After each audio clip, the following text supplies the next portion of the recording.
कि तीसरे नेत्र पर अपने ध्यान को ले जाकर अपने विचारों के दृष्टा बनो। बस दृष्टा बन जाओ तो कोई कभी भरमा ही नहीं सकता।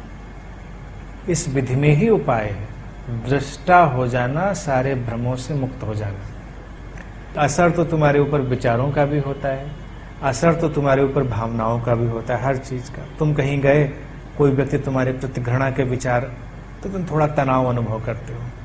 कोई व्यक्ति तुम्हारे प्रति आक्रामक है, तुम थोड़ा तनाव अनुभव करते हो। उनके गहरे परिणाम कभी नहीं होंगे।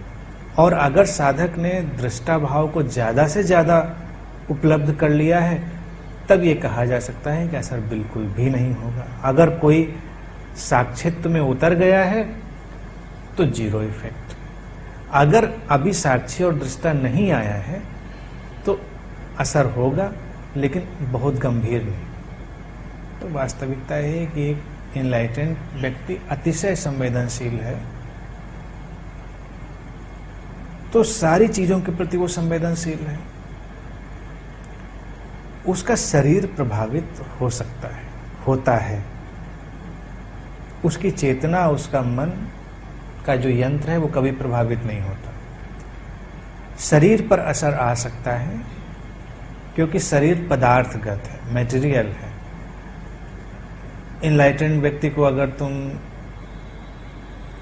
जहर दोगे तो ऐसा नहीं है कि जहर उसके ऊपर असर नहीं करेगा। तुम बिजली का नंगा तार उसके ऊपर डाल दोगे तो ऐसा नहीं कि उसके ऊपर आघात नहीं होगा, होगा। सारी चीजें होंगी। और वातावरण में जितनी सूक्ष्म चीजें हैं वो और असर उसके ऊपर डालेंगी। बस ये है कि दो स्थितियां हैं। अगर वो इनलाइटेंड व्यक्ति अभी अपने मिशन में है, अब ये रहस्य है, ये मिस्ट्री है। अगर वो अपने मिशन के बीच में है, जो करने आया है, तब तो वो चीजें बह जाएंगी। लेकिन अगर वो मिशन पूरा करने की तरफ है तो वो इतना रिलेक्टेंट हो चुका होता है कि शरीर उसका प्रभावित हो सकता है, उसका शरीर उससे आहत हो सकता है। वो व्यक्ति बहुत रिलेक्टेंट है क्योंकि उसको रोकने की कोशिश भी नहीं कर रहा है। चेतना पे असर नहीं होगा, लेकिन जो बीच में मन का यंत्र है तो इनलाइटेंड व्यक्ति का प्रभावित नहीं होगा, लेकिन आम व्यक्ति का प्रभावित होगा। आम व्यक्ति के लिए ये होगा। अभी वो चेतना से परिचित है ही नहीं। इनलाइटेंड व्यक्ति के साथ ऐसा होगा कि उसका अंतर्मन उससे पार हो चुका है, तो कुछ भी हो उसके प्रकाश पर कोई असर नहीं पड़ेगा। इसलिए अगर प्रयोगों की बात हटा भी दें तो जो इनलाइटेंड संबुद्ध सद्गुरु रहे, उनका शरीर किसी भी अवस्था में रहा हो, वृद्ध रहा हो, बीमार रहा हो, कुछ भी रहा हो, लेकिन उनकी शांति, उनका आलोक, उनकी करुणा अप्रभावित थी। उस पर कोई फर्क नहीं था, ध्यान भी नहीं देते। वो रिलेक्टेंट है, इसलिए वो जल्दी बीमार हो सकते। बात उल्टी है। लोगों को लगता है वो बीमार नहीं होंगे। वो तब तक नहीं होंगे जब तक वो अपने काम में है, जो कॉस्मिक वर्क है, तब तक।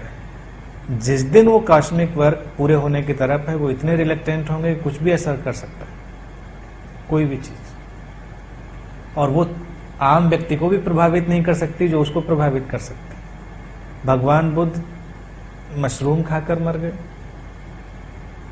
मशरूम पॉइजनस था। पॉइजनस मशरूम बीमार करते हैं व्यक्ति को, वो तो मर ही गए क्योंकि वो अपना काम पूरा करने की तरफ बढ़ चुके थे। तो उसमें ये होता है कि साल 2 साल से क्या फर्क पड़ता है, काम पूरा हो गया है तो 5-10 साल से भी क्या फर्क पड़ता है,